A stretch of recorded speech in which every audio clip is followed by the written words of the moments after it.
Our loss was light, the paper said, compared with the damage to the Hun. She was a widow, and she read one name upon the list of dead, her son, her only son. They went with songs to the battle. They were young, straight of limb, true of eye, steady and aglow. They were staunch to the ends against odds uncounted. They fell with their faces to the foe. They shall grow not old, as we that are left grow old. Age shall not weary them, nor the years condemn. At the going down of the sun, and in the morning, we will remember them. And as we remember them, we remember too the countless others that have given their lives since. And the many others who have returned from war to build our nation, but have also been left with living with those memories. You know, as I was watching those men in there look to me in their late 90s, the emotion, you know, they went in their late teens, 70 years down the track, and it's like it was just yesterday on their faces. They've lived with that their whole life. That in itself is a sacrifice. You know, I was reading this week, being Anzac Day, and I was praying about sharing about Anzac Day today, and I was reading different accounts in a book I'd bought on the battles and different excerpts from diaries, and I was astounded again by the courage that they showed. Let me read to you.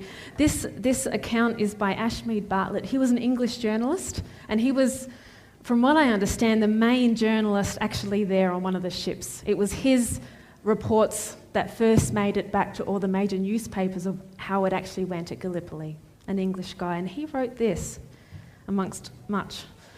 A serious problem, and I don't have it up here, I'm just going to read it. A serious problem was the getting of the wounded from the shore. This is at Gallipoli. All those unable to hobble had to be carried from the hills on a stretcher and then hastily dressed and carried to the boats. Boat parties worked unceasingly the entire day and night. The courage displayed by these wounded Australians will never be forgotten. Hastily placed in trawlers and lighters' boats, they were towed to the ships. In spite of their sufferings, they cheered the ship from which they had set out in the morning. In fact, I have never seen anything like these wounded Australians in war before. Though many were shot to bits, without hope of recovery, their cheers resounded throughout the night. You could see in the midst of the mass of suffering humanity, arms waving in greeting to the crews of the warships. They were happy because they knew they had been tried for the first time and had not been found wanting. I read that. I went, wow. Waving to the ship, the crews, as they were taken back in immense pain. I also read about the women who served as nurses on the boats, hospital boats, and then back at the main island in Greece where the wounded were taken. And you don't often really think about the nurses. Well, I haven't. It's normally the men, you know, at the front line. But as I read about these nurses' accounts, again, I was amazed at their incredible commitment and their integral part in the whole battle. And as I was reading about these accounts, you know, it made me think of our own carers here in church, you know, the people in our church who take time to look after our wounded, those who have been hurt in the battles of life. You know, theirs are not the front line, well-known, spotlighted roles. They're not the evangelists up the front. They don't get the acclaim, but they're just as integral. It's just as needed in our own battlefield of life here as a church community. I just want to honour them as we look at these nurses. Let me read to you. I have two accounts from diaries. I think I popped them. No, I didn't. I shall never forget, this is by Lydia King, out of her diary. She says, I shall never forget the awful feeling of hopelessness on night duty. It was dreadful.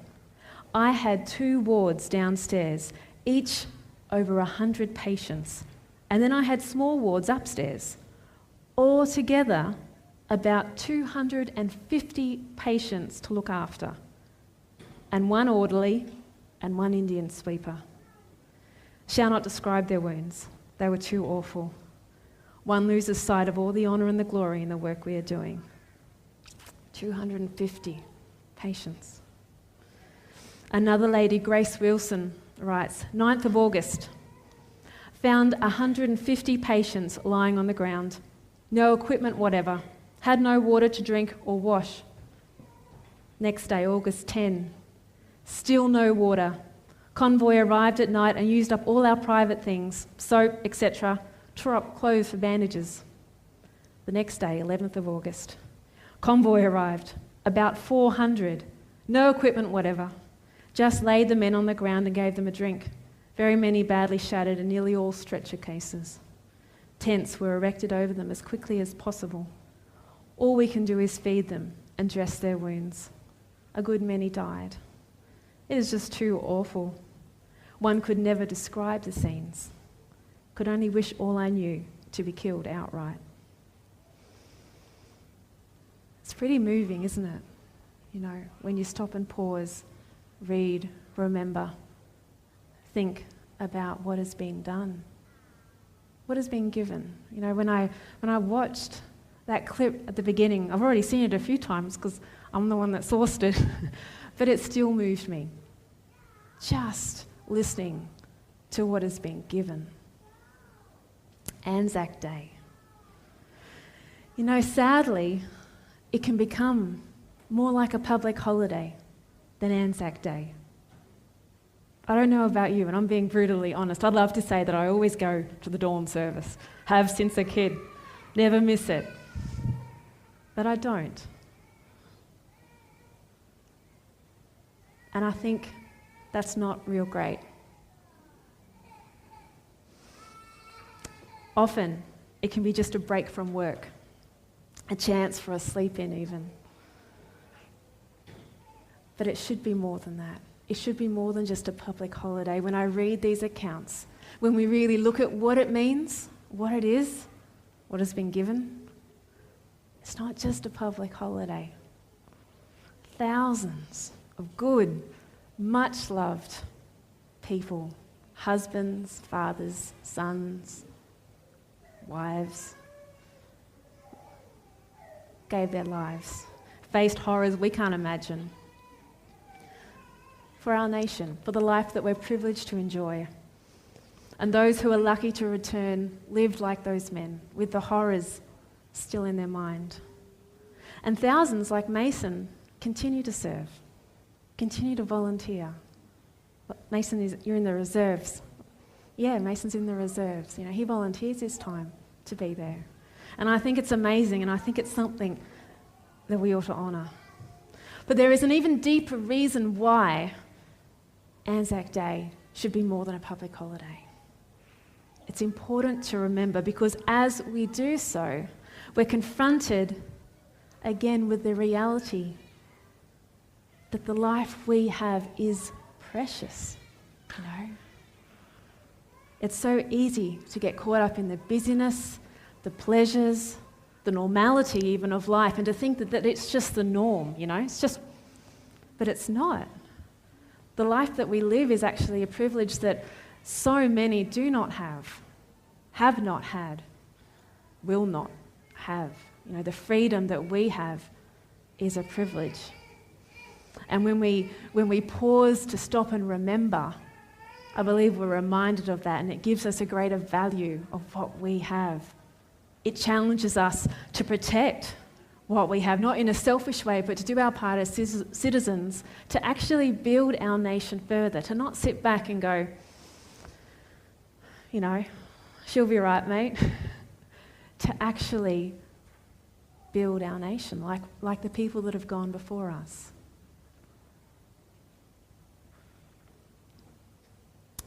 And it's so important that we meet as a nation to remember and honour what has been given, and to hopefully instill in our children those same values. You know, and as God's people, this rings quite close to home. This was not what I was planning on saying. God just led me down this track. I had other things I was going to pull out of war and everything. But as I was writing this, it really struck home. I thought, the importance of stopping on a specific day and remembering what God has done for us. God has given us, his people, the Sabbath, so that we do stop and that we do pause and remember what he's done for us, that he is our creator, that we serve a God, that we value and honour him as our creator. You know, right at the beginning of the world, God set it apart, a part of our very time frame and life. I'm going to go through just a couple of verses. They're up on the screen. I'd invite you to turn to them if you have your Bibles. Right at the beginning of life, God set it in place. By the seventh day, God's gone through creation. And these are texts I know you'll be familiar with. But by the seventh day, God had finished the work he had been doing. So on the seventh day, he rested from all his work. Then God blessed the seventh day and made it holy, because on it he rested from all the work of creating that he had done. Then, further down the track we come in the Bible, when he liberated his chosen people out of Egypt, rescued them, chose them to share with the rest of the world the knowledge of him. It's not that he loved them the most, he loved everyone. They were chosen to share that. He gave it to them, reminded them of it, gave it to them in the 10 Commandments again, written with his own finger in stone. Commandments that give the basis for what it means for us to really live, you know. Worship God alone. Do not murder. Do not steal. Do not commit adultery. Things that are very bedrock of what it means to live life. That in Exodus 20, 8 to 11, he says to them, remember. It's already in place, you've forgotten it. Remember the Sabbath day by keeping it holy. 6 days you shall labour and do all your work. But the seventh day is a Sabbath to the Lord your God. On it you shall not do any work, neither you, nor your son or daughter, nor your male or female servant, nor your animals. I love that he gives a break to the animals. As an animal lover, I just think, God, you're amazing. You know, you care about them too. Nor any foreigner residing in your towns. For in 6 days the Lord made the heavens and the earth, the sea and all that is in them, but he rested on the seventh day. Therefore the Lord blessed the Sabbath day and made it holy. Then, when Jesus came to earth, he rescued it from the Pharisaical law and burden that it had morphed into. He didn't shut it down, but he came and said, I am Lord of the Sabbath. You know, it is good to do good on the Sabbath. Don't let it become this whole burden thing, but it's still here and it's a blessing. Then, when John wrote Revelation, right at the end, talking about the showdown that'll take place here on earth, a battle that's fought in the minds, really, of people, whether they choose God or not. It's alluded to again. Then I saw another angel flying in midair, and he had the eternal gospel to proclaim to those who live on the earth, to every nation, tribe, language, and people. He said in a loud voice, fear God and give him glory, because the hour of his judgment has come. Worship him who made the heavens, the earth, the sea, and the springs of water. And down further, this calls for patient endurance on the part of the people of God who keep his commands and remain faithful to Jesus. Worship him who made the heavens and the earth, the seas and the springs of water. Worship your Creator. Follow his commands. No, I was really blessed to grow up with the Sabbath as a day of rest. I have vivid memories, actually, of the relief that you felt when it came. As a child, Friday was very much the day of preparation in our household, and I was given the job, always, of doing all the windows and all the mirrors. And where we lived, there seemed to be an unending source of windows and mirrors. In Mildura, we had lots of sliding glass doors and lots of sliding glass mirrors on all the wardrobes, and all of them had to be done, both sides, inside and out. And by the time I was getting to the end of that, my little arm, I'd like to say that I took to it enthusiastically, but that would be a lie. I did not enjoy that job. But I tell you what, as it came to the end, and as that sun was starting to set, the sheer relief of it being done, being able to stop, being able to sit down and not have Mum go, "Cara, can you help me with something, need you to do this. No, don't sit down yet." All of that stopped. And the Sabbath was there. And it was such a relief, the rest. Even as a kid, I remember thinking, oh, at last. And that it is a blessing of rest, a gift to us of rest, is undeniable. There is something so amazing about being able to switch off guilt-free. It's not like just taking some time out during the week, going to a movie or whatever. When you do that, the assignments, the deadlines are still kind of here. Well, I don't know about you, but they are for me. That sermon that I've got to write is still here, even though I'm having fun. But on Sabbath, it's amazing how it's just not there. Your body can completely switch off. What an amazing gift of rest that is.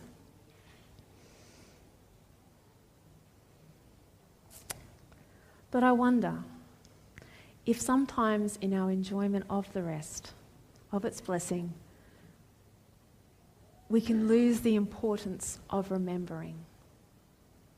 I wonder sometimes if our enjoyment of the blessing of rest that it is, we can sometimes perhaps lose a little bit the importance of remembering.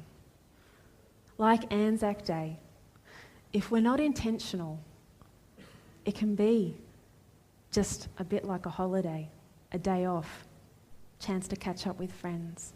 And I'm not dissing that at all. I love Sabbath lunch. And I'm not really even talking about activities per se. I'm talking about meaning, intentionality, how we approach and experience the Sabbath in relation to our God. Because there are some deeper realities and blessings that come from remembering it as God asked. And I wanted to just look at 3 of those this morning. In remembering the Sabbath, we are remembering and honouring God as our Creator, the one who made us and our world. We're worshipping Him first and foremost because He is God. This is not dependent on whether or not an answer to prayer came through like we wanted, whether or not that job came through, that relationship worked, that health came into our life like we'd prayed for. It's not dependent on how we feel. It's because we're choosing to worship God, because He is God. And in a consumeristic culture like ours, where everything is about me and how I feel, this is a real challenge. It's completely counterculture. But it's a challenge that we must face. Because at the end of the day, we need to decide that God is God of our life. There's no middle ground. It's not a place we can just, today but not tomorrow. He's either God or not. And the Sabbath aids us in this because it's a physical and intentional action demonstrating His lordship in our life. We worship God in the way He asks because He's God. He's our Creator. And by intentionally remembering Him as our Creator on the Sabbath, we are also reassured that we can trust him as Lord of our lives. Because if he created our world, if he created us, then surely he's capable of providing for us, of looking after us. He's trustworthy. We can lay it down to him. And then, in the obedience of giving God lordship in our lives, we have that enormous blessing of peace, the peace that passes understanding, the knowledge that we don't have to have it all under control because God does. We've laid it down. There's so much blessing in the intentionality of remembering, the obedience that follows, and the rest that comes from that. I hope that made sense.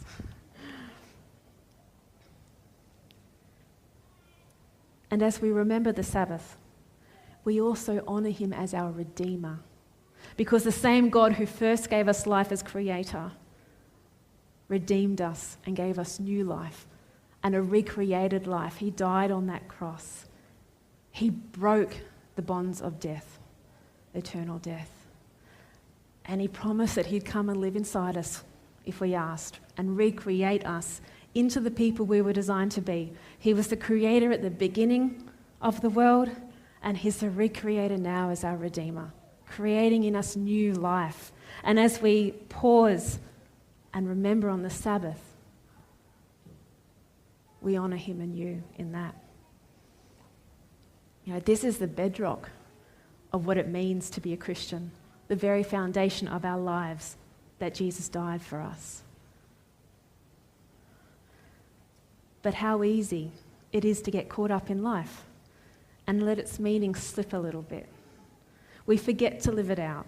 The forgiveness, the freedom, the enormity of sin, and therefore the enormity of the gift that's been given to us. And like the freedom and sacrifice that Anzac Day celebrates and honours, without taking time to really remember, it can get lost in the consuming nature of life. Oh, we know it happened. That's, but it's not at the forefront. It's kind of at the back. It loses its power a bit. But when we take time to remember what God has done for us each Sabbath, we are less likely to take that gift for granted. When we take time to remember the forgiveness that's been given to us, we are more likely to be able to extend that forgiveness and grace to others. And we're more guarded against the enemy's attacks of shame. You know, the whispers that say, you're not good enough, look at what you did. You know, when we take time to remember what God has done intentionally on the Sabbath, we're more armed at being able to say to him, back off, Christ. That's who you should be looking at. I have his righteousness. I know it. And when we take time to remember what God has done, our hope is bolstered. That this world is not the end, and that the battles that we are currently facing are just that, battles. The war is won. And that he is coming. He is coming. Jesus is coming again. It's a reality. It's not just some idea that we've always had. Think about it. One day, we're all going to be up there. That is my prayer and my faith. We're going to be up in heaven together. Can you just think about it? What is it going to be like? How amazing is it going to be? You can't help but just go, oh my, a bit, when you really stop and actually think about it. Things pale. Even pain down here pales a little bit when you look at life in that perspective. And that's what I'm talking about with the intentionality of the Sabbath. I'm not talking about rules and activities and whether we do this or that, or that's something else. I'm talking about remembering, intentionality, having it not just be a day of rest, but a deeper blessing for us in our walk with God. I really believe that is a significant part of what it means to remember the Sabbath. Practically, I'm going to do this very fast. I'm not going to give examples for everyone because I don't think you can. But I really believe in trying to make a sermon practical. So this is what it means for me. I'm a young single pastor, so these may be different for a young family and that, but how to practically remember, put in place things, a bit like going to the dawn service, it helps. Well, for me, taking time to open and close the Sabbath. You know, it sounds like an old-fashioned tradition, but there is something special about pausing to actually acknowledge the Sabbath is here, you know. Even in the busyness, I mean, I'm often on my way to a practice or something, but to actually pause. And I'm the first to say it's harder to do when you're on your own, you know, like a bit weirder. But if you can, you know, gather together with friends, have a meal, actually, and pause and pray together. It can feel geeky if you haven't done it, you know, for a while with your friends, but I challenge you to do so. Acknowledge the gift that it is and the gift that God has given and actually open it and close it. Another one, prepare for it. You know, the Israelites did this, and I'm not talking about in a heavy legalistic way, but there is something special about having the day prepared for. Maybe something nice to eat, or even the fact that you've prepared so that there's space to rest. You know, if otherwise it can be just another day.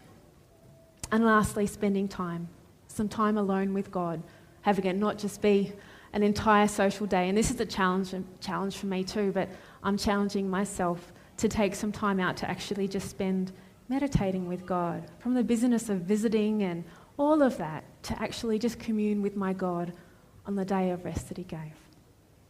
They're my own little list. You'll have your own. But the principles are remembering and intentionality. And so, family, on this Anzac weekend, I challenge and encourage us, including myself, to not let the Sabbath slip by as a day of blessed rest, but for it to be more than that, for us to enjoy the blessing of remembering what God has done for us. I'd ask you to bow your heads in prayer as we close. Father in heaven, Lord, I thank you so much for your faithfulness in our lives. I thank you so much that we know you, God of everything.